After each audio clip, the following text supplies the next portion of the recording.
మొట్టమొదట పూజింపబడవలసినటువంటి దైవం వినాయకుడు. ఎందుచేత ఆయన్ని అలా ప్రారంభంలో పూజ చేయవలసి ఉంటుంది అంటే ఆయన విఘ్నకారకుడు, అలాగే విఘ్న నాశకుడు. ఆయనే విఘ్నాల్ని కల్పిస్తాడు, ఆయనే విఘ్నాల్ని నశింపచేస్తాడు. అదేమిటంటే విఘ్నాల్ని నశింపచేస్తారన్నారు బాగుంది, కానీ విఘ్నాల్ని కల్పిస్తాడన్న మాట అంత సమంజసంగా ఉంటుందా?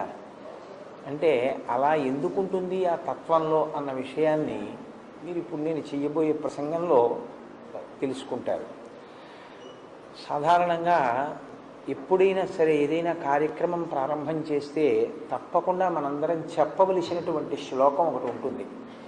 ఏదైనా ఒక పెద్ద కార్యాన్ని ప్రారంభం చేసే ముందు, ఆ రోజు దినచర్యని ప్రారంభం చేసే ముందు పూజా కార్యక్రమంలో మొట్టమొదటి పూజలో మొదట చెప్పవలసిన శ్లోకం సుముఖశ్చైకదంతశ్చ కపిలో గజకర్ణకః లంబోదరశ్చ వికటో విఘ్నరాజో వినాయకః ధూమకేతుర్గణాధ్యక్ష బాలచంద్రో గజాననః వక్రతుండ శూర్పకర్ణో హేరంబ స్కందపూర్వజః షోడశైతాని నామాని ఎప్పటే శృణుయాదపి విద్యారంభే వివాహే చ ప్రవేశే నిర్గమే తథా సంగ్రామే సర్వకార్యేషు విఘ్నస్తస్య న జాయతే.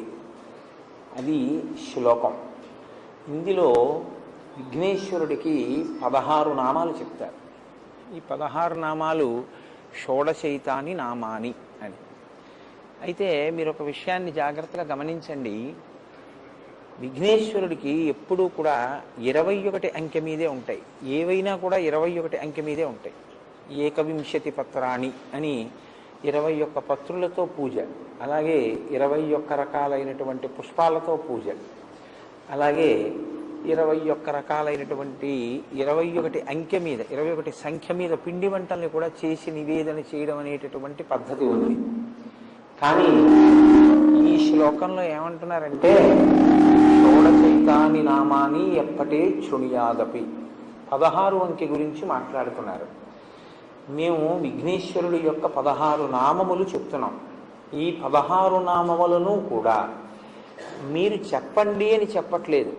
మీరు చెప్తే మంచిది, చెప్పకపోతే కనీసం వినండి అంటున్నారు. ఎప్పటేత్ శృణుయాదపి, మీరు చెప్పగలిగి ఉండాలి ఈ 16 నామాలు. ఒకవేళ ఏ కారణం చేతనైనా ఏమండి మేము ఆ 16 నామాలు చెప్పలేము, మాకు నోరు తిరగదనో, లేకపోతే మేము ధారణ చెయ్యలేమనో, చూసి చదవడం కూడా మాకు చేత కాదనో అంటే ఇంట్లో ఈ 16 నామాలు చెప్పేవాడు తప్పకుండా ఉండాలి అని. ప్రతి ఇంట్లోనూ కూడా ఈ 16 నామాలు చెప్పబడాలి. చెబితే మిగిలిన వాళ్ళు వినాలి. అంటే ఈ శ్లోకాన్ని ప్రతిరోజు పైకే చదవాలి అని గుర్తు. ఇంట్లో మిగిలిన వాళ్ళు దీన్ని చదవలేరు అంటే ఇంటి యజమాని దీన్ని పైకి చెప్పాలి. చెప్తే మిగిలిన వాళ్ళు వినవలసి ఉంటుంది. కనీసం ఏంటంటే పూజ ప్రారంభం అవుతోంది అంటే వెళ్ళి అక్కడ నిలబడడం కష్టం కాదుగా. పూజ మధ్యలో ఏదైనా అంగం అంటే మాకు తెలియదండి, ఆ సమయానికి ఏదో పనిలో ఉంటాం, ఎలా పెడతాం అనొచ్చు. పూజ ప్రారంభం చేసి ఘంటారావం చేయగానే వెళ్ళి అక్కడ నిలబడడం పెద్ద విశేషం ఏం కాదు. కాబట్టి ప్రతిరోజు మనం ఈ 16 నామాలు చెప్పాలి. కనీసంలో కనీసం పెద్దలు చెప్తున్నప్పుడు వినాలి. 21 కదా విఘ్నేశ్వరుడికి అన్ని పూజకి వాడబడేటటువంటి సంఖ్య. మరి ఈ శ్లోకం దగ్గరికి వచ్చేటప్పటికి 16 అన్నమాట ఎందుకు వాడారు? షోడశైతాని నామాని 21ని 16 ఎందువల్ల చేయవలసి వచ్చింది అంటే షోడశ కళా ప్రపూర్ణుడు చంద్రుడు. చంద్రుడికి 16 కళలు. 16 కళలు చంద్రుడికి ఉంటే మనిషి జీవితం కూడా షోడశ సంస్కారములతో ఉంటుంది.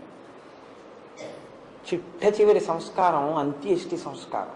16 సంస్కారములు నడుస్తాయి మనిషికి. పుట్టుకకి పూర్వం తల్లి గర్భంలో ప్రవేశించినప్పుడు జరిగేటటువంటి సీమంతము అంటుంటారు. కానీ అసలు నిజానికి అది సీమన్నతోత్సవము అని చెప్పి ఆ పాపట భర్త తీస్తాడు. ఆ పాపట భర్త తీసేటటువంటి ఉత్సవానికి ఆ పేరు.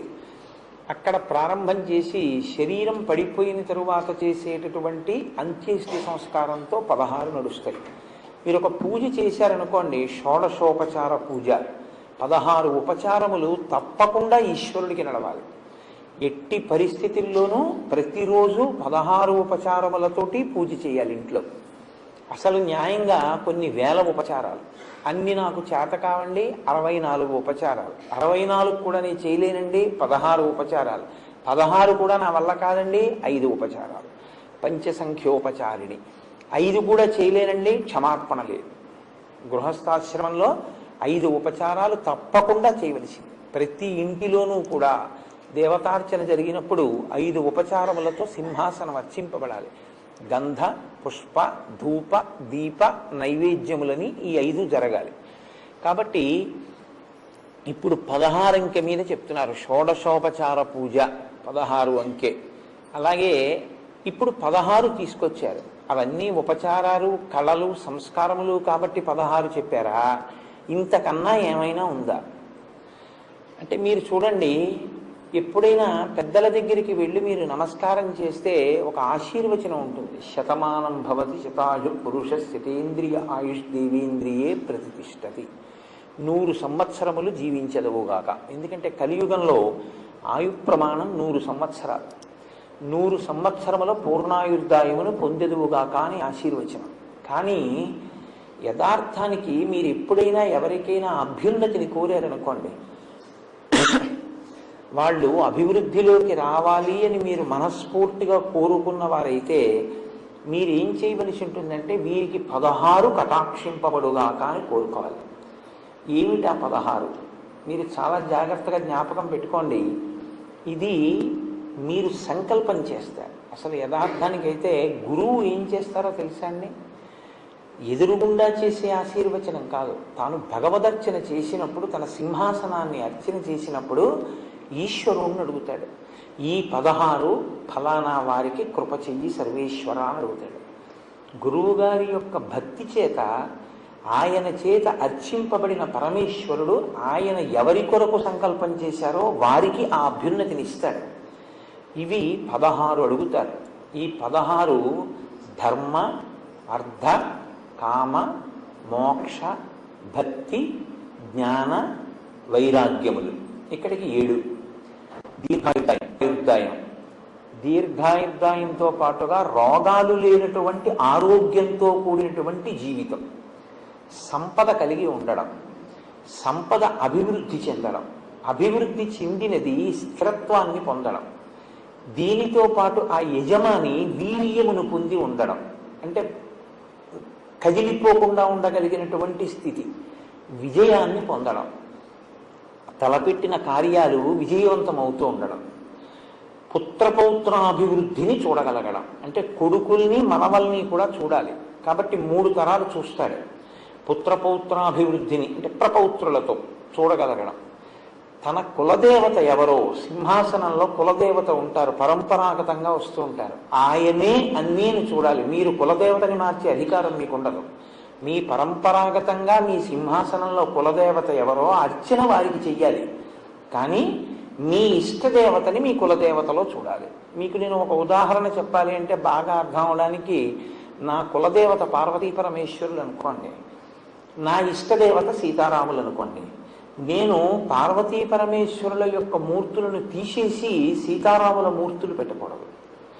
పార్వతీ పరమేశ్వరుల యందు సీతారాముల్ని చూడాలి తప్ప కులదేవతని తీసేసేటటువంటి అధికారం ఎవ్వరికీ ఉండదు. అది చాలా ప్రమాదకరం. అటువంటి పనులు చేయకూడదు ఎప్పుడూను. కాబట్టి ఆ కులదేవతని మీరు ఎవరిని అర్చన చేస్తున్నారో వారు ఆ యజమాని యందు ప్రీతి చెంది వారిని అనుగ్రహించుగాక అని కోరుకోవడం 16. 16 వచ్చాయి కదండి. కాబట్టి ఈ 16 యజమానికి దొరకాలి అని కోరడం. యజమాని అంటే మీరు ఒకటి గుర్తుపెట్టుకోండి, యజమాని అంటే ఇంగ్లీష్లో ఓనర్ అన్న శబ్దంతో కాదు, యజ్ఞము చేయువాడు యజమాని అని. అంటే ప్రతివాడు యజ్ఞం చెయ్యాలి అని. కాబట్టి అటువంటి యజమానికి ఈ 16 కలగాలి అని కోరుకోవడం పూర్ణమైనటువంటి ఆశీర్వచనం. కాబట్టి ఇప్పుడు షోడశైతాని నామాని 16 నామములు ఎందుకు చెప్తున్నామంటే పరిపూర్ణమైన ఆశీర్వచనము కొరకు. ఈ 16 సిద్ధించడానికి ఏవి విఘ్నాల రూపంలో అడ్డొస్తున్నాయో, ఏవి ప్రతిబంధక రూపంలో వస్తున్నాయో వాటిని తొలగించి ఈ 16ంటిని సిద్ధింపజేయగలిగినటువంటి వాడు గణపతి. కాబట్టి ఇటువంటి మహానుభావుణ్ణి మేము ఇవాళ ప్రార్థన చేస్తున్నాం. ఇవాళ అంటే ప్రతిరోజు అని దాని అర్థం. అది మేము 16 నామములు చెప్పినప్పుడు మొట్టమొదటి నామంతో ఆయన ఏమని పిలుస్తున్నాం? సుముఖ. సుముఖ అంటే మంచి ముఖమున్నవాడు. సంస్కృతంలో ముఖము అన్న మాటకి నోరు అని కూడా అర్థం. సుముఖ అంటే మంచి ముఖం. ముఖము ఎప్పుడు వస్తుంది? పుట్టుకతో వస్తుంది. విఘ్నేశ్వరుడు యొక్క పుట్టుక ఎలాగా? ఆయన పుట్టుక ఒక స్త్రీ గర్భవాసం చేసి జన్మించిన వాడు కాదు. అమ్మవారు ఆవిడ సుమంగళి, అందున నిత్య సుమంగళి, నిత్య యవ్వనంలో ఉండేటటువంటి తల్లి. అటువంటి తల్లి కనుక ఎప్పుడూ పసుపు రాసుకుని ఉంటుంది ఆవిడ. ఎప్పుడూ పసుపు రాసుకుని ఉండేటటువంటి అమ్మవారు ఒకానొక రోజున తన ఒంటి మీద ఉన్న పసుపు నెలిచి ముద్ద చేసి ప్రాణప్రతిష్ఠ చేసింది. ఇప్పుడు విఘ్నేశ్వరుడు యొక్క మొదటి స్వరూపం నరవినాయకుడు. అంటే నరుడు ఎలా ఉంటాడో అలాగే పుట్టారు ఆయన. ఇప్పటికీ చిదంబరంలో ఒక చోట, అలాగే మనకి రాక్ఫోర్ట్ టెంపుల్ అని ఉంటుంది ట్రిచి, ఆ రాక్ఫోర్ట్ టెంపుల్లోనూ నరవినాయకుని యొక్క రూపాలు ఉన్నాయి. కానీ గుర్తుపట్టడం కష్టం. వినాయకుడు మనకి ఇంకొకలా అలవాటైపోయి నరవినాయకుడిని గుర్తుపట్టరు ఎవరు. ఇప్పుడు అమ్మవారు పసుపు ముద్దతో మొట్టమొదట వినాయకుడిని ప్రతిష్ఠ చేసింది, అందులోకి తీసుకొచ్చింది తేజస్సు. అందుకే అప్పటి నుంచి ఇప్పటి వరకు కూడా వినాయకుడు ఆవాహన ఎందులోకి అవుతాడు తొందరగా అంటే పసుపు ముద్దలోకే. 2 తమలపాకులు అక్కడ పెట్టి అందులో పసుపు ముద్ద పెట్టి బొట్టు పెట్టి మీరు ప్రార్థన చేస్తే విఘ్నేశ్వర తేజస్సు అందులోకి ప్రవేశించేస్తుంది. ఎందుకంటే అమ్మ మొదట అలాగే సృష్టించింది. ఇప్పుడు ఆయన మొదటి రూపంలో ఆయన నరుడు కదండి. మొదటి రూపంలో నరుడైన వాడి ముఖం నరముఖం. మరి గజముఖం ఎక్కడి నుంచి వచ్చింది? పరమశివుడు నరముఖాన్ని తొలగించాడు, గజముఖాన్ని పెట్టాడు. మనకి వినాయక వ్రత కల్పం కథలో ఏం చెప్తారంటే, ఏదో పరమేశ్వరుడు ఎక్కడికో వెళ్ళాడు, ఇంటికి వచ్చాడు, పార్వతీదేవి లోపల బయట కాపుగా పెట్టింది, నువ్వెవరివన్నాడు, నేను కాపలా ఉన్నాను లోపలికి వెళ్ళొద్దని ఆయన అన్నాడు, వీళ్ళిద్దరికీ దెబ్బలాట వచ్చింది, యుద్ధం జరిగి త్రిశూలంతో తలకై తీసేశాడు అంటారు. పార్వతీదేవి ఏడిచింది, అందుకుని తీసుకొచ్చి గజముఖాన్ని పెట్టాడు. అలాగ కథల్ని మీరు అలాగే చెప్పేస్తే పిల్లలకి వాళ్ళకి ఏమవుతుందంటే ఏదో భక్తికి నమస్కారం చేస్తారు కానీ వాళ్ళకి అనుమానం ఉండిపోతుంది. మీరేమో మంత్రపుష్పంలో ఈశాన సర్వ విద్యానాం ఈశ్వర సర్వభూతానాం బ్రహ్మాధిపతి బ్రహ్మణోధిపతి బ్రహ్మ శివో మే అస్తు సదాశివోం అని సమస్త విద్యలకు ఆలవాలం పరమశివుడని చెప్పి తన ఇంటి ముందు తన భార్య ఒంటి మీదున్న పసుపు తీసి ముద్ద చేసి ప్రాణప్రతిష్ఠ చేసి సృజించిన స్వరూపం తన కుమారుడే ఎదురుగుండా ఉన్నవాడని తెలుసుకోలేనటువంటి వాడు పరమశివుడే. దెబ్బలాట పెట్టుకుని పిల్లాడి తలకాయ తీసేస్తాడా? ఏమిటన్నా కథ? అది కాదు దాని అర్థం. కొంచెం జాగ్రత్తగా మీరు అర్థం చేసుకోవాలి. గజాసురుడు అని ఒక రాక్షసుడు ఉండేవాడు. గజాసురుడు అన్న రాక్షసుడు లోకాలన్నిటినీ బాధ పెడుతున్నాడు. నువ్వు ఎలా చనిపోతావురా అంటే, నా ముఖం ఉన్నవాడు చంపితే నేను చచ్చిపోతానన్నాడు. కాబట్టి ఇప్పుడు ఏనుగు ముఖంతో పిల్లవాడు రావాలి. నిందన నరసింహ స్వరూపంతో పైన సింహం కింద మనుష్య శరీరం ఉండి నరసింహస్వామి ఎలా వచ్చారో అలా ఏనుగు ముఖం కింద నరుడి యొక్క శరీరంతో ఒక స్వరూపం రావాలి. కాబట్టి పరమశివుడు ఏమనుకున్నాడంటే, అమ్మవారి ఒంటి మీద ఉన్న పసుపుతో తయారు చేయబడిన వాడు కాబట్టి సాక్షాత్ శక్తి సంపన్నుడు. ఇటువంటి పిల్లవాడికి ఏనుగు ముఖం ఉంచితే గజాసుర సంహారం జరుగుతుంది. అందుకని ఆయన ఆ తలకాయని తొలగించి ఉత్తరాభిముఖంగా అమంగళకరంగా తల పెట్టుకుని నిద్రపోతున్న ఏనుగు ఎక్కడైనా ఉంటే దాని తల తెంచి తీసుకురామన్నాడు. అది కైలాస పర్వత సానువుల్లో పడుకునుంది ఒక ఏనుగలాగా. దాని తల కోసి తీసుకొచ్చారు. అప్పుడు ఆ తల ఈ పిల్లవాడికి పెట్టి ప్రాణప్రతిష్ఠ చేశారు. చేస్తే ప్రాణప్రతిష్ఠ అంటే జీవం పోశారు. ఇప్పుడు ఆ పిల్లవాడికి ఏనుగు ముఖం వచ్చింది. ఇప్పుడు ఏనుగు ముఖంతో ఉన్న పిల్లవాడు గజాసుర సంహారం చేశాడు. గజాసుర సంహారం చేశాడు కాబట్టి మీరు నేను సంతోషంగా ఉండగలుగుతున్నాం. వాడు అంత ప్రమాదకరమైన వ్యక్తి ఆ గజాసురుడు. కాబట్టి సుముఖ, మంచి ముఖం ఉన్నవాడు అంటే ఏమిటి దాని అర్థం? ఆయన ఆ ముఖాన్ని లోకం కోసం ఉంచుకుని గజాసుర సంహారం చేసి మిమ్మల్ని నన్ను రక్షించినటువంటి వాడు. కాబట్టి అసలు ఆ ముఖం ఉంచుకోవడమే మన కొరకు తప్ప, లేకపోతే అసలు ఆయన ముఖం అది కానీ కాదు. మనందరిలాగే ఆయన నరముఖంతో చాలా అందంగా కూర్చుని ఉండేవాడు. ఆయన ఏనుగు ముఖం పెట్టుకున్నాడు అంటే మన కోసం తన తల తీయించుకుని ఏనుగు తలకాయని పెట్టుకున్నవాడు. లోకం కోసం ఇంత గొప్ప పరిశ్రమ చేసిన వాడి ముఖం కన్నా సుముఖం ఇంకేముంటుంది? కాబట్టి సుముఖ కాదు. సుముఖ అన్న మాటకు అర్థం ఏమిటంటే అందంగా ఉన్న ముఖం సుముఖం కాదు. ఏ ముఖము ప్రేమని కలిగి ఉంటుందో, ఏ ముఖము ప్రసన్నమై ఉంటుందో, ఏ ముఖము సంతోషముతో ఉంటుందో దానికి సుముఖమని పేరు. కొంచెం జాగ్రత్తగా పట్టుకున్నారో లేదో. ప్రేమని కలిగి ఉండాలి, సంతోషంతో ఉండాలి, ప్రసన్నంగా ఉండాలి. శుక్లాంబరధరం విష్ణుం శశివర్ణం చతుర్భుజం ప్రసన్నవదనం ధ్యాయేత్. ఆయన ప్రేమ కలిగి ఉంటాడు. ఎందుకని? అమ్మ అందం మనం ఎప్పుడైనా చూస్తామా? మా అమ్మగారు అంత అందంగా ఉండరండి అని లోకంలో ఏ నీచుడైనా అంటాడా? అమ్మ అందం అంటే ఏమిటి? అమ్మతనమే అందం. మా అమ్మ సౌందర్యం కన్నా లోకంలో ఎక్కడా ఉండదు. సౌందర్యము అన్న మాటకు అర్థం కాలగతిలో నశించిపోయేటటువంటి బాహ్యమైనటువంటి అందం కాదు. ఆవిడ పెద్దదవుతూ నేను పెద్దవాడిని అవుతుంటే ఆవిడ ప్రేమంతా నా మీదే పెట్టుకుని ఆవిడ చచ్చిపోయేటప్పుడు కూడా ఒరే నీ ఒళ్ళో తల పెట్టుకు చచ్చిపోతాను రా అని అడిగింది. అటువంటి తల్లి ఉందే, అది సౌందర్యం. మనని ప్రేమించగలిగినటువంటి రూపం, మన కోసం ఏదైనా చెయ్యగలిగినటువంటి స్థితి ప్రేమ, అది ముఖమునందు అభివ్యక్తమవుతుంది. ఇప్పుడు నవరసాలు కళ్ళే చెప్తాయి.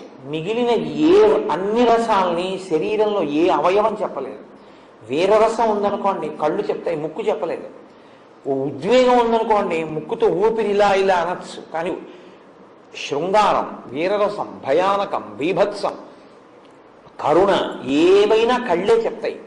కాబట్టి సుముఖ ప్రేమ కలిగినటువంటి ముఖం ఉన్నవాడు మనందరి పట్ల ప్రేమతో ఉంటాడు, సంతోషంతో ఉంటాడు. సంతోషం ఎందుకు ఉంటుంది? ఆయన పూర్ణుడు కనుక ఆయన పొందవలసింది ఏం లేదు, ఆయన అన్నీ పొంది ఉన్నవాడు. అందుకని ఆయన నిత్య సంతోషి, ఎప్పుడూ సంతోషంగా ఉంటాడు. ఎప్పుడూ సంతోషంగా ఉన్నవాడు ఏం చేస్తుంటాడు మీరు చూడండి, చాలా ఉల్లాసంగా నడుస్తుంటాడు, చాలా హాయిగా ఉంటాడు, చేతులు కాళ్ళు ఆనందంగా కలుపుతాడు. అందుకే గణపతి నృత్య గణపతిగా ఉంటారు. లేకపోతే ఆయన పెద్ద లంబోదరంతో ఉన్నవాడు ఆయన నృత్యం చేస్తే అందంగా ఉంటుందండి. మీరు నవ్వచ్చు కానీ ఆయన సంతోషిస్తారు. పిల్లలు సంతోషిస్తే ఆయనకి చాలు. ఆయన ఎందుకు నృత్యం చేస్తాడంటే ఆయన సంతోషం ఉన్నవాడు. సంతోషం ఉన్నవాడు కాబట్టి నర్తించగలడు. ఎప్పుడు ఏడిచేవాడు ఏం నర్తిస్తాడు? వాడు ఏడుస్తూ కూర్చుని ఉంటాడు, వాడికి సంతోషమే లేదు, ఇంకా భావప్రకటన ఎక్కడ ఉంటుంది? కాబట్టి ఆయన సంతోషం ఉన్నవాడు, ఆయన ప్రేమ కలిగినటువంటి వాడు, ఆయన ప్రసన్నంగా ఉండేవాడు. ప్రసన్నంగా ఉంటే శాంతము లేక సౌఖ్యము లేదు సారసాదలానయన అంటారు. పిలిస్తే పలుకుతాడు, పిలిస్తే పలికి మీ కోరిక తీరుస్తాడు. ప్రసన్నంగా ఎప్పుడు వినడానికి సిద్ధంగా ఉంటారు. అగస్త్య మహర్షి శ్రీరామాయణంలో మీరు విన్నారు, వాతాపి అనబడేటటువంటి వాడిని జీర్ణం చేసుకున్నారు. ఆయన జీర్ణం చేసుకునే ముందు గణపతి ప్రార్థన చేశారు. గణపతి నువ్వు నాకు ఆ శక్తిని ఇవ్వాలి, ఈ విఘ్నం తొలగించి ఆ వాతాపిని జీర్ణం చేసుకుంటాను. ఆయన శక్తిని ఇచ్చారు. ఇస్తే వాతాపి అన్న క్షేత్రంలో కర్ణాటక రాష్ట్రంలోకి వస్తుంది. అక్కడ ఆయన ప్రతిష్ఠ చేశారు. అందుకే ముత్తుస్వామి దీక్షితుల వారు వాతాపి గణపతిం భజే అంటారు. ఆ వాతాపిలో ఉండేటటువంటి గణపతిని నేను భజించుతున్నాను అని. కాబట్టి ఆయన ప్రసన్నమైనటువంటి వాడు. కాబట్టి సుముఖ, మంచి ముఖం ఉన్నవాడు కాదు. సుముఖ అంటే ఇంకో అర్థం ఏమిటో తెలుసా అండి? ఏ ముఖాన్ని మీరు చూస్తే మీకు లక్ష్మీ కటాక్షం కలుగుతుందో ఆ ముఖం సుముఖం. లక్ష్మీ కటాక్షం అంటే ఏంటి? సంకల్ప సిద్ధి. మీరు అనుకున్నది జరగడం, మీకు జరిగినది మీరు అనుభవించడానికి లక్ష్మీ కటాక్షం అని పేరు. చాలా జాగ్రత్తగా పట్టుకోవాలి మీరు. అది మీకు ఉండడం, మీరు అనుకున్నది జరగడం లక్ష్మీ కటాక్షం కాదు. మీరు అనుకున్నది జరిగి దాన్ని మీరు అనుభవించగలిగితేనే లక్ష్మీ కటాక్షం. ఒక ఆయనకి ఒంట్లో బోలెడంత బలం ఉందండి, గొప్ప బలవంతుడు. కానీ ఆయన ఎక్కడికి వెళ్ళడం. ఎందుకు వెళ్ళడంటారేమో, నేను వెడితే కాలు జారి పడిపోతానేమో అంటాడు. నేను వెడితే ఎందుకు అనవసరం అవన్నీ అంటాడు. మరి ఏం చేస్తాడు? చక్కటి బలవర్ధకమైన ఆహారం వండించు తింటాడు. పొద్దున్నే లేచి సాముగరిడి చేస్తాడు. వ్యాయామం తప్పు కాదు, శరీరాన్ని నిలబెట్టుకోవాలి. మంచి వ్యాయామం చేస్తాడు, తింటాడు, పడుకుంటాడు, కూర్చుంటాడు, అంతే. ఇంకెందుకు పనికిరాదు. ఆ బలం ఏం చేస్తుంటాడు? ఏమీ చేయడు. పనికొచ్చేలా ఏం ఖర్చు పెట్టాడు. ఇప్పుడు ఆయనకి బలం ఉందేమో కానీ ఆయన బలం ఉత్తమ గతుల కొరకు ఉపయోగించుకొనడు. ఇప్పుడు ఆ బలంతో 108 ప్రదక్షిణాలు చేస్తూ ఉంటానండి నేను గుడికి అన్నాడు అనుకోండి. నేను ఈశ్వరుడి పల్లకి పడతానండి, నేను దేవాలయాన్ని శుభ్రం చేస్తూ ఉంటానండి వెళ్ళి. వారంలో ఒక రోజు నేను వెళ్ళి గుడిని శుభ్రం చేస్తాను. నాకు కాకినాడలో విశ్వేశ్వర స్వామి వారి దేవాలయం అని ఒక శివాలయం, అందులో ఏపీఎస్ఆర్టీసీలో ఒక మంచి అధికారి ఆయన ఏం చేస్తూ ఉంటారంటే తెల్లవారుజామున వచ్చి చీపురు పట్టుకొచ్చి గుడెంతా తుడిచేస్తారు. ఆయన ఇంకేం వ్యాయామం చేయరు. ఆయన వ్యాయామం ఏమిటంటే పొద్దున్నే ఔపచారిక స్నానం కింద ఒంటి మీద నీళ్లు పోసుకుని చీపురు చాట అవి పట్టుకొని వస్తారు. వచ్చి మొత్తం గుడెంతా తుడిచేస్తారు. ఆయన గుడెంతా తుడిచేసి వెళ్ళిపోతారు. నాకు కాకినాడ పట్టణంలో ఇలా సేవ చేసేవాళ్ళు చాలామంది తెలుసు. చాలా దేవాలయాల్లో చాలామంది చేస్తుంటారు. ఎన్ని పేర్లు నేను చెప్పను, చాలా గొప్ప విషయం అది. కేవలం వ్యాయామం కాకుండా దేవాలయానికి వెళ్ళి దేవాలయంలో సేవ చేసి వస్తుంటారు. ఒళ్ళంతా చెమట పడుతుంది. వ్యాయామానికి వ్యాయామం, ఈశ్వర సేవ, ఈశ్వర సేవగా వ్యాయామం తప్ప శరీరాన్ని నిలబెట్టుకోవడానికి వ్యాయామంగా వాళ్ళు చేయరు. అది ఒక గొప్ప స్థితి. అంటే ఉన్నదాన్ని అనుభవించగలగడం. ఇంట్లో పదార్థం ఉంది, తను తినగలగాలి, ఆరోగ్యం ఉండాలి కదా. అందుకే కదా 16లో ఆరోగ్యం వచ్చింది. అప్పుడు అది లక్ష్మీ కటాక్షం కింద మారుతుంది. ఈ లక్ష్మీ కటాక్షాన్ని ఇంట్లో కృప చెయ్యగలిగినటువంటి రూపం మీరు ఇలా చూస్తే చాలు, మీకు ఇవ్వగలిగినటువంటి రూపం వినాయక స్వరూపం. ఎందుకో తెలుసా అండి? లక్ష్మీదేవి 5 స్థానాల్లో ఉంటుంది. ఆవిడకి 6వ స్థానం లేదు, ఇంకా 5 స్థానాలు ఆవిడకి. అందులో మొట్టమొదటి స్థానం ఏనుగు యొక్క కుంభస్థలం. అందుకే గజారోహణం చేయించారండి ఆయనకంటారు. ఏనుగు కుంభస్థలంలో లక్ష్మీదేవి ఉంటుంది. రెండవది ఆవు యొక్క వెనక తట్టులో లక్ష్మీదేవి ఉంటుంది. అందుకే గోపృష్ఠానికి నమస్కారం, గోముఖానికి నమస్కారం లేదు, గోపృష్ఠం. మూడవది తామర పువ్వుల్లో లక్ష్మీదేవి ఉంటుంది. అందుకే తామర పువ్వుని లక్ష్మీదేవికి పూజ విషయంలో ప్రత్యేకం వాడతారు. నాలుగవది బిల్వదళం. బిల్వదళం మీరు తీసి కళ్ళు మూసుకున్నా ఉండకూడదు అని. ఇక్కడ బొట్టు పెట్టుకోకపోతే భర్తకి కలిసి రావలసినంత కలిసి రాదు. ఎందుకంటే ఇల్లాల్ని లక్ష్మీదేవిగా తీసుకొస్తారు. అందుకే చాలా గొప్ప సేవ ఏమిటో తెలుసా అండి? ఎవరింట్లోనైనా పెళ్ళైతే వాళ్ళు నిర్ధనులైతే ఆడపిల్లని అత్తవారింటికి కారులో దింపమని, వాహనం మీద ఆడపిల్లని మొట్టమొదటిసారి కాపరానికి తీసుకెళ్లేటప్పుడు నడిపించి తీసుకెళ్ళకూడదు. ఆమెను లక్ష్మిగా ఇస్తారు. కాబట్టి లక్ష్మీదేవిని తీసుకెళ్తున్నారు కాబట్టి వాహనంలో తీసుకెళ్ళాలి. పిల్లతో పాటు ఆవు కూడా పెడుతుంది. అందుకే గోదానం చేస్తారు. కాబట్టి వివాహం అయిపోయినటువంటి స్త్రీ సువాసిని యొక్క పాపట ప్రారంభ స్థానమునందు బొట్టు పెట్టుకోబడేటటువంటి ప్రదేశం లక్ష్మీ స్థానం. కాబట్టి ఇప్పుడు ఈ 5 లక్ష్మీ స్థానాలు. ఇందులో మొదటిది ఏనుగు యొక్క కుంభస్థలం. ఇప్పుడు ఆయన ఏనుగు ముఖంతో ఉన్నాడు. మీరు లేవగానే ఒకసారి వినాయకుడి యొక్క ముఖాన్ని చూశారనుకోండి, ఇలా ఆయన ముఖాన్ని చూసినంత మాత్రం చేత మీకు లక్ష్మీ కటాక్షం కలుగుతుంది. ప్రతిరోజు వినాయకుడి ముఖం చూస్తే చాలు. ఎవరి ముఖం చూస్తే మీకు కలిసి వస్తుందో అది కాకపోతే సుముఖం ఇంకెవరిది సుముఖం అవుతుంది. ఇవాళ లేక ఎవరి ముఖం చూశానో అంటారు. కాబట్టి అలా చూడగలిగిన ముఖమేదో అది సుముఖం. కాబట్టి సుముఖ కాదు ఇంకో అర్థం. ఒక్క వినాయకుడికి ఒక గమ్మత్తైనటువంటి అనుబంధం ఒకటి ఉంది లోకంలో. అందుకే వినాయకుడి మీద పెద్దలు ఎప్పుడైనా ప్రార్థన చేస్తే ఈ శ్లోకం చెప్తూ ఉంటారు. శ్రీకాంతో మాతులో యస్య జననీ సర్వమంగళ జనక శంకరో దేవ తం వందే కుంజరాననం అని చెప్తారు. ఇది చాలా గమ్మత్తైన శ్లోకం నిజంగా. ఎందుకంటే ఎప్పుడైనా నమస్కారం చేస్తే ఆయన తల్లి సంబంధం చెప్తారు, తండ్రి సంబంధం చెప్తారు. ఒక్క వినాయకుడికి మాత్రం మేనమామ గారితో మొదలెడతారు. శ్రీకాంతో మాతులో యస్య, మాతులో అంటే మేనమామ, నీ మేనమామ శ్రీకాంతుడు. శ్రీకాంతుడు అంటే శ్రీ అంటే లక్ష్మీదేవి యొక్క భర్త, నీకు మేనమామ.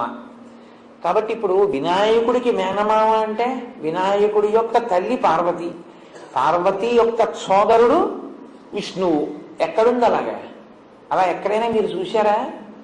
సోదరి సోదరుడు అంటే స ఉదర, ఒక కడుపు నుంచి పుడితే, ఒక్కసారి పుడితే వాళ్ళని సోదర సోదరి అంటారు. నారాయణ నారాయణి వీళ్ళిద్దరూ పార్వతీదేవి విష్ణుమూర్తి అన్నా చెల్లెళ్ళుగా పుట్టినట్టు మీరు ఎక్కడన్నా చదివారా?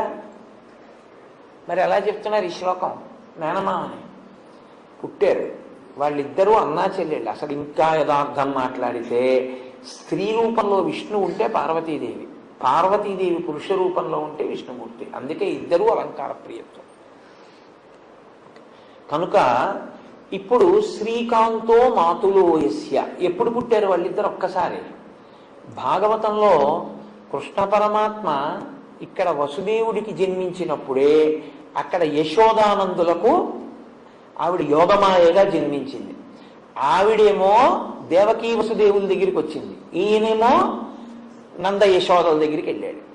అక్కడ పుట్టిన ఆవిడ ఇక్కడికి వచ్చింది, ఇక్కడ పుట్టిన ఆయన అక్కడికి వెళ్ళాడు.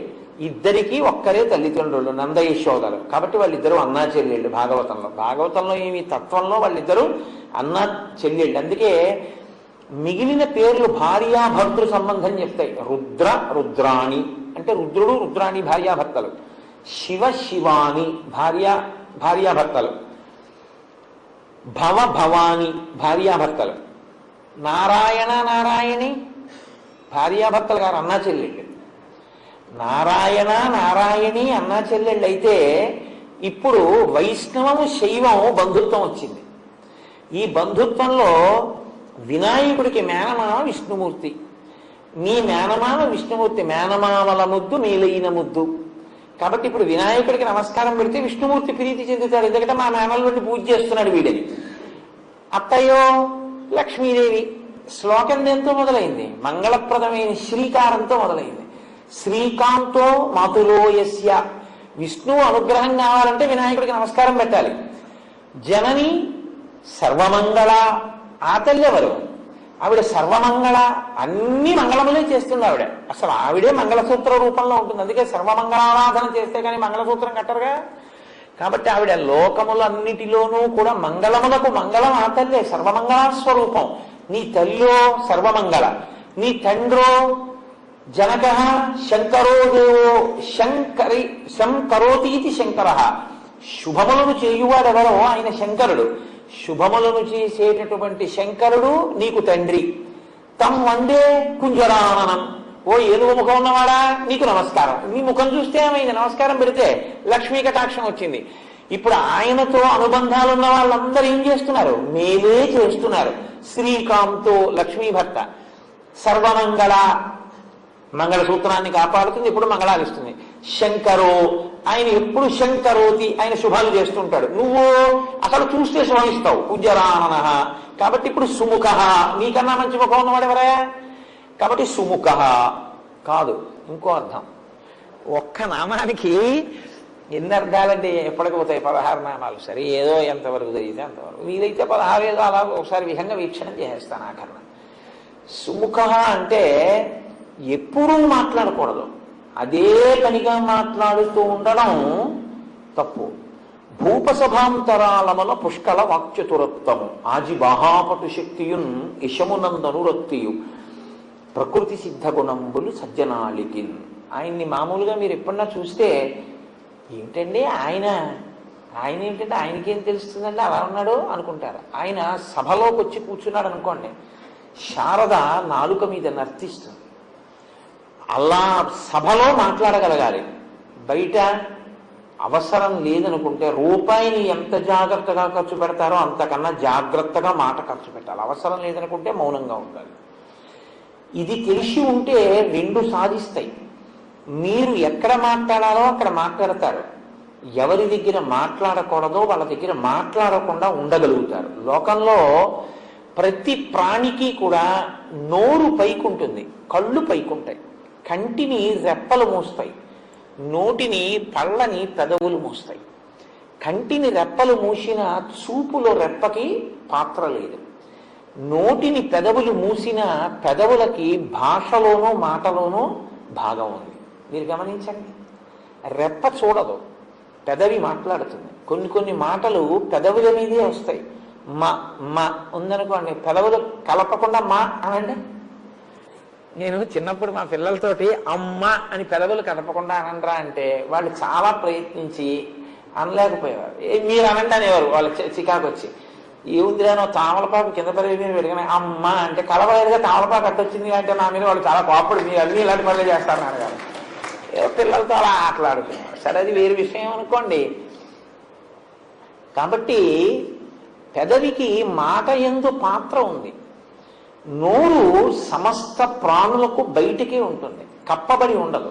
కానీ మీరు పెద్దలతో మాట్లాడుతున్నారు అనుకోండి, ప్రత్యేకించి గురువు గారితో మాట్లాడుతుంటే ఎప్పుడూ నోటిని ఇలాగే ఉంచి మాట్లాడకూడదు. ఎందుకంటే అలా మాట్లాడితే గబుక్కుని మీ నోటి తుంపర ఆయన మీద పడిందంటే మహాపచారం కిందకు వస్తుంది.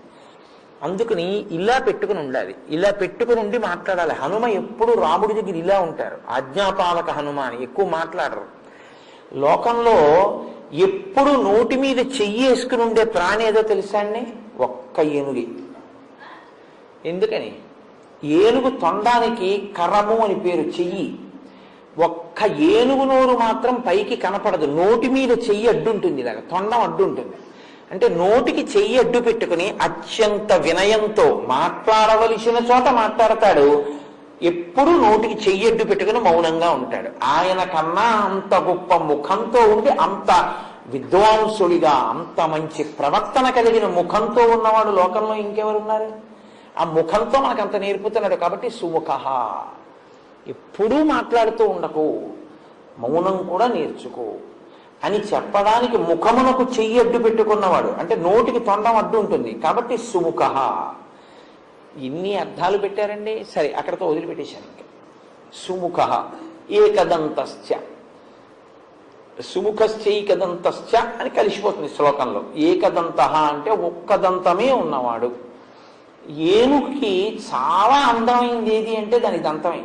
దానికి 2 దంతాలు ఉంటాయి, ఇటుక దంతం ఇటుక దంతం తొండానికి.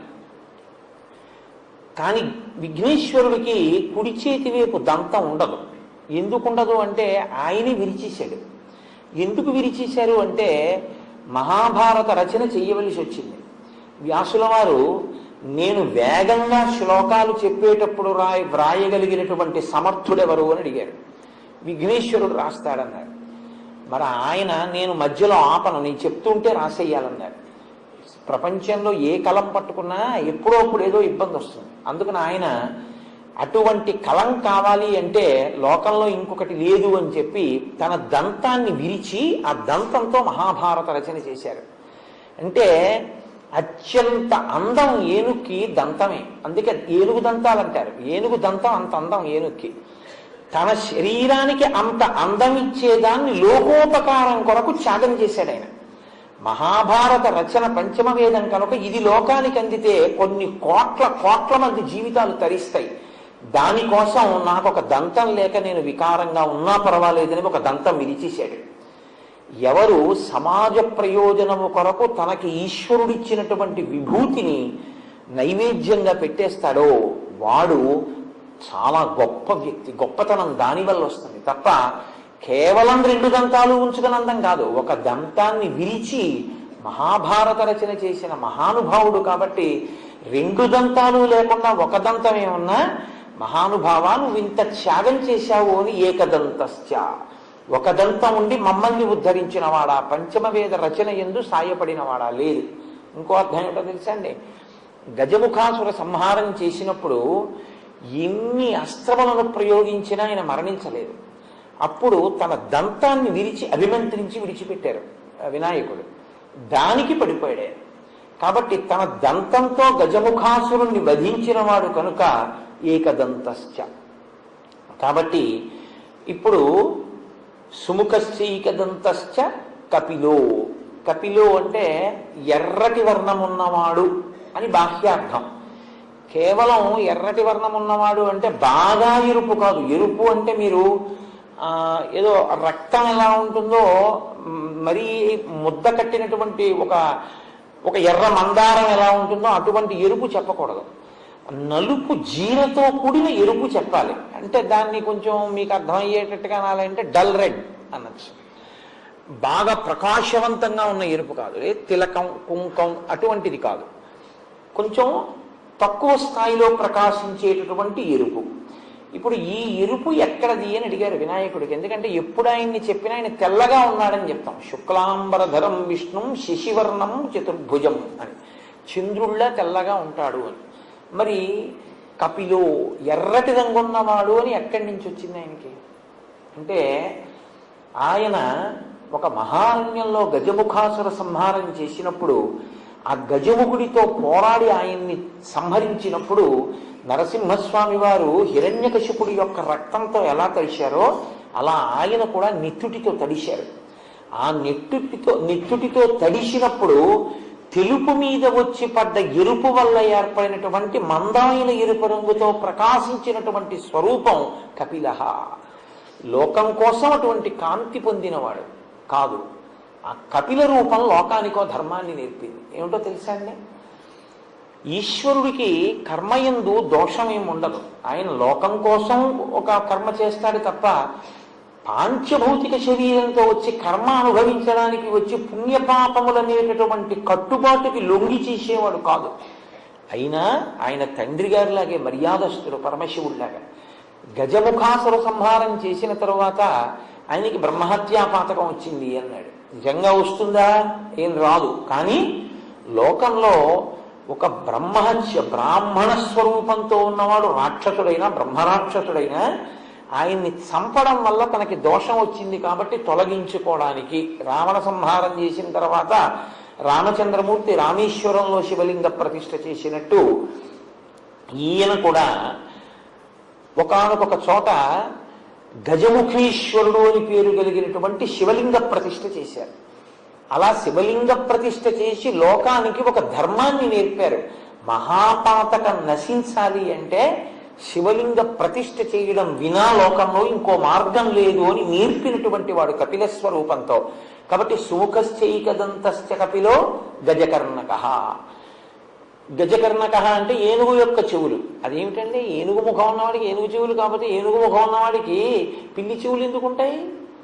అలా ఎందుకు చెప్పడం అంటే, మీరు కొంచెం జాగ్రత్తగా గమనిస్తే లోకంలో మీరు ఏ దేవతా స్వరూపం దగ్గరికి వెళ్ళి చూడండి, వాళ్ళ చెవులు మీకు కనపడవు. ఎందుకు కనపడవో తెలుసా? మొసలి పిల్లల్లో ఉంటాయి. అందుకే మకర కుండలాలు అంటారు వాటిని.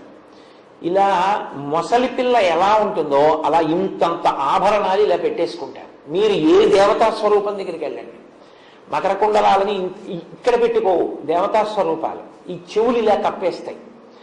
కప్పేస్తే మీరు చూడండి, మీరు వచ్చి ఏదో మాట్లాడుతున్నారు అనుకోండి, నేను ఇలా పెట్టుకుని ఉన్నాను అనుకోండి, పెట్టుకుని ఉంటే మీరు ఏమంటారు? వింటున్నాడో వింటలేదో, ఏమిటో అలా ఉన్నాడు, మరి చెవులోకి వెళ్ళిందో లేదో నేను చెప్పిందని. ఏ దేవతా స్వరూపం దగ్గరికి వెళ్ళినా మీకు అనుమానం ఉంటుంది. ఒక్క వినాయకుడి దగ్గర ఉండదు. ఎందుకో తెలుసా? కప్పబడని చెవులు ఉన్నవాడు ఆయన ఒక్కడే. ఆయన చెవులకి ఎప్పుడూ ఆభరణం పెట్టరు. ఆయన చెవుల్ని మకర కుండలాలతో కప్పడం కుదరదు. ఇది గజకర్ణక. అందుకని స్తోత్రం చేశారు. ఏనుగు ముఖమున్నవాడివే కాదు, ఏనుగు చెవులున్నవాడివి. ఎందుకో తెలుసా? మేము ఏదన్నా చెప్తే వినపడుతోంది అనడానికి నువ్వు ఒక్కడివి బాగా మాకు నమ్మకస్తుడివి. ఎందుకంటే చెవులు కప్పవు, చక్కగా కదులుతుంటాయి కూడా. అందుకని ఎప్పుడు వింటూ ఉంటావు మేము చెప్పేటటువంటివి. కాబట్టి గజకర్ణక, అటువంటి చెవులున్నవాడా నీకో నమస్కారం. కాబట్టి చాలు, మీరు ప్రధానమైన విషయాన్ని తెలుసుకుంటుండే. లేకపోతే 16 నామాలు ఎక్కడ అవుతాయి? నేను ఎక్కడో ఆగిపోతుంటాను మధ్యలో. ఏదో నామం దగ్గర పరవశం వస్తుందా, నామం ఎక్కువ వెళ్ళిపోతుంటాను. లంబోదరశ్చ. లంబోదరుడు అంటే చాలా పెద్ద కడుపున్నవాడు కాదు, వ్రేలాడుతున్న కడుపున్నవాడు. వ్రేలాడుతున్న కడుపు ఉండడం అంటే ఇలా అర్ధవృత్తాకారంగా ఇలా పెరిగినటువంటి కడుపు. ఇప్పుడు మీరు ఇలా మీకు వృత్తాకారం కనపడుతోంది అంటే దానికి ఇటు కూడా వృత్తాకారం ఉంది అనుకుంటే అదొక పూర్ణాకారంతో ఉందన్నమాట. నిండు సున్న ఎలా ఉంటుందో అలా ఉంటుంది. ఇప్పుడు ఈ లంబోదరం ఎందుకుందో తెలుసా అండి ఆయనకి? లంబోదరాన్ని కానీ మీరు చూస్తే ఆయన మీకు ఏం గుర్తొస్తుందంటే, ఆయనకి మోదకము అని ఉంటుంది. మోదకము అంటే లోపల పూర్ణం పెట్టి వండుతారే, దాన్ని మోదకం అంటారు. లేకపోతే ఉండ్రాళ్ళంటే గుండ్రంగా ఉంటాయి, లోపల కొబ్బరితో చేసినటువంటి మధుర పదార్థాన్ని కూడా ఉంచి చేస్తూ ఉంటారు బూరెలాగి. అవి ఆ మోదకాలు ఆయనకి ప్రీతి అంటారు. ఆయనకి ప్రీతి అన్నప్పుడు మీరు ఒక విషయం గుర్తుపెట్టుకోండి, మీరు లోకంలో ఈశ్వర స్వరూపాలు సాధారణంగా మీరు ఇంట పచనం చేసినవి తినవు, తీసుకో, దేవతలు తీసుకోరు. మీరు ఇడ్లీ నైవేద్యం, సమోసా నైవేద్యాలు ఉండవు లోకంలో, సత్వగుణ భరితమైనటువంటి పదార్థాలే నివేదన ఉంటాయి. మీరు ఏదో పాయసం చేసి నైవేద్యం పెట్టారనుకోండి, వాళ్ళు తిన్నారని మీరు ఊహ చేస్తారు, మీ భావన చేత వాళ్ళు తృప్తి పొందుతారు. వాళ్ళు కూడా దృష్టి ప్రసారం చేస్తారు, ఓసారి చూస్తారు ఆ పదార్థం వల్ల. వాళ్ళు అలా చూస్తే చాలు పవిత్రత, వాళ్ళు తీసుకున్నట్టే. కొన్ని చూడండి తీసుకోరు, చెయ్యేస్తారు. ఇలా చెయ్యేస్తే వాళ్ళు తీసుకున్నట్లే లెక్క అనమాట. అంతేగాని అన్ని తీసేసుకుని మడతలు ఎట్టేసుకుని దాచేసుకోక్కర్లేదు. చెయ్యేస్తే పుచ్చుకున్నారని గుర్తు, అలా చూస్తే పుచ్చుకున్నారని గుర్తు. దేవతలు చూస్తారంతే. కాబట్టి మీరు ఏం ఉండి అక్కడ పెట్టినా వాళ్ళు చూస్తారు, ప్రసాదం అవుతుంది. ఒక్క వినాయకుడు మాత్రం మీరు వండి పెడితే తింటాడు. ఆయన ఒక్కడే నాకు మోదక ప్రియాయ నమః, మీ ఇంట్లో కాస్త కొబ్బరి మధుర పదార్థంతో మోదకం చేసి పెట్టి నేను తింటానంటాడు. నేను తిన్నానని గుర్తేమిటో తెలుసా, నా చేతితో పట్టుకున్నానంటాడు. అందుకే చేతిలో పట్టుకుని ఉంటాడు కూడా, నువ్వు ఇచ్చింది నేను తీసుకున్నాను, ఓటి తిన్నాను ఇంకోటి తినడానికి కూడా పట్టుకున్నాను. ఇలా ఎంతమంది పెట్టినా తింటూ ఉంటాను, పట్టుకుంటూ ఉంటాను, ఇంకా తింటూ ఉంటాను. అంటే మీరు వండి పెట్టినది తినేటటువంటి అత్యంత సౌలభ్యం ఉన్న స్వరూపం లోకంలో వినాయకుడు ఒక్కడే. ఇది ఆయన పూర్ణత్వం, ఆయన ప్రేమ.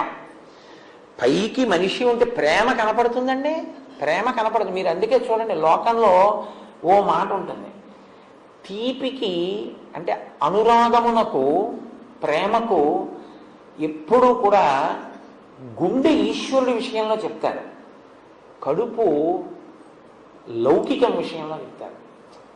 కన్న తల్లండి కడుపు తీపి ఎక్కడికి పోతుంది అంటారు, అంతేని గుండె తీపి ఎక్కడికి పోతుంది అనరు, కడుపు తీపి ఎక్కడికి పోతుంది అంటారు. చూడండి, కడుపారనెవ్వాని కన్న తల్లి అంటారు. ఆవిడ కడుపంతా ఎంత ప్రేమో పిచ్చి తల్లి అంటే. మీరు ఏమనుకోకపోతే నేను ఒక మాట చెప్తాను, ఏమనుకోకండి, నేను పరుషమైనటువంటి భాష ఉపయోగించడం నా ఉద్దేశ్యం కాదు. అసలు అమంగళకరమైనటువంటి మాటలు మాట్లాడరు, అలా నిందించకూడదు. మన వాళ్ళు నీ అమ్మ కడుపు మాడా అంటుంటారు, అంటారా అనరా? అలా అనొచ్చా? నీ అమ్మ కడుపు మాడా అంటారు. అది తిట్టని మీరు అనుకుంటారు, కోపం వస్తే తిట్టు రూపంలో ఆశీర్వచనించి తప్ప నోటి వెంట మాత్రం తిట్టకు. నీ అమ్మ కడుపు మాడ అంటే ఏమిటో తెలుసా అండి? మీ అమ్మగారు బహుసంతానవతి అయి నీకు అనేక మంది అన్నదమ్ములు అక్క చెల్లెళ్లతో ఆవిడ 10 మందికి తల్లి అయి, మీ నాన్నగారు ఆవిడికి 11వ సంతానమై, వివాహమంత్రంలో అడుగుతారు, భర్త 11వ సంతానం అవుతాడు, ఆవిడ అలా కాపాడుతుంది ఆఖరణ. అందుకని మీ ఇల్లు సంతోషంతో, ప్రేమతో, ఆనందంగా 10 మందితో ఎప్పుడూ సంతోషంగా ఉండాలి. మీ అమ్మగారు 10 మంది బిడ్డల్ని కని పిల్లల కోసం ఆవిడ పచ్చం చేస్తారు. పచ్చం చేసి కడుపు మార్చుకుంటుంది అమ్మ. పిల్లల కోసం, ఎవరికో పిల్లాడికి జ్వరం వస్తుంది, మొదట ఉపవాసం ఉండేది ఎవరంటే అమ్మే. పిల్లాడికి జ్వరంగా ఉంది, 3 సోమవారాలు చేస్తానంటుంది. అమ్మ అలా చేయకపోతే ఈ శరీరాలు ఉన్నాయండి, ఇన్ని రోజులు కడుపు మార్చుకుందో ఆ తల్లి, అందువల్ల కదా ఇవాళ ఈ శరీరం నిలబడింది. నీ అమ్మ కడుపు మాడా అంటే మీ అమ్మగారు 10 కాలాలు కడుపు తీపితో అలా వర్ధిల్లుగాక అన్నదే తప్ప తిట్టినట్టుండి మీకు ఆశీర్వచనం చెయ్యాలి తప్ప కోపం వచ్చినా నోటి వెంట పరుషవాక్యం రాకూడదు. పరుషవాక్యంలా అభివృద్ధిని సూచించాలి. అందుకే పెంట కుప్పలా పెరుగుతున్నాడంటారు. పెంట కుప్పలా పెరుగుతున్నాడంటే ఏంటది? అసహ్యంగా ఉంది కదా. అంటే దినదిన ప్రవర్ధమానం అవుతున్నాడు, చంద్రబింబంలా ఉన్నాడన్నారు అనుకోండి, దృష్టి తగులుతుందేమో అని ఏదో పెంట కుప్పలా పెరుగుతున్నాడు ఏంటంటారు. అందుకే మనకి సంప్రదాయంలో పిల్లలు లేక బతికితే వీడు బతికాడేంటి అని ఎవరైనా అంటారేమో అని పెంటయ్య అని పేరెట్టుకుంటుంది తల్లి. ఎందుకంటే ఆ పేరెట్టుకోవడం అంటే, అమ్మో ఇంకోసారి కనురాపు తగిలి నా బిడ్డ నాకు దక్కడేమో అన్న బెంగతో అంత నీచమైన పేరుతోనన్నా పిలుస్తాను, కానీ వాడు నాకు దక్కితే చాలంటుంది. అందుకే లోకంలో అమ్మ లాంటి వ్యక్తి ఇంకా సృష్టిలో ఉండదు. ఈశ్వరుణ్ణి మీరు ఎక్కడో చూడలేరు, అమ్మయే ఈశ్వరుడు అంతే, అమ్మయే భగవానుడు, తండ్రియే భగవానుడు. అందుకే కదండి రామాయణంలో రామచంద్రమూర్తి అన్ని మాటలు అంటారు. కౌసల్యా లోకభర్తారం సుషువీయం మనస్విని తమ్మమార్థం సుఖం పృచ్చ శిరసా చ అభివాదయ అంటుంది సీతమ్మ సుందరకాండలో వస్తోందిగా ఇంద్రుగాని. కాబట్టి ఆయన లంబోదరుడు అంటే ఆయన కడుపు తీపి అటువంటిది అని చెప్పడానికి మోదకంలో ఉన్న మధుర పదార్థం ఎలా ఉంటుందో ఆయన కడుపు తీపి మనందరి మీద అలా ఉంటుంది. ఆయన పూర్ణుడు. ఆయనకి నిజానికి ఆయన తినడానికి అది తింటే సంతోషం అనడానికి ఆయనకి ఏం ఉండదు. ఆయనకి నువ్వు ఇవ్వడానికి ఏం లేదు. ఎక్కడ మొదలైందో అక్కడే పూర్తయిపోతే పూర్ణం అంటారు. ఇక తుది మొదలు కనపడవు. పూర్ణమైపోయిందంటారు. పూర్ణమద పూర్ణమిదం పూర్ణాత్ పూర్ణముదచ్యతే పూర్ణస్య పూర్ణమాదాయ పూర్ణమేవావశిష్యతే. కాబట్టి ఆయన పూర్ణ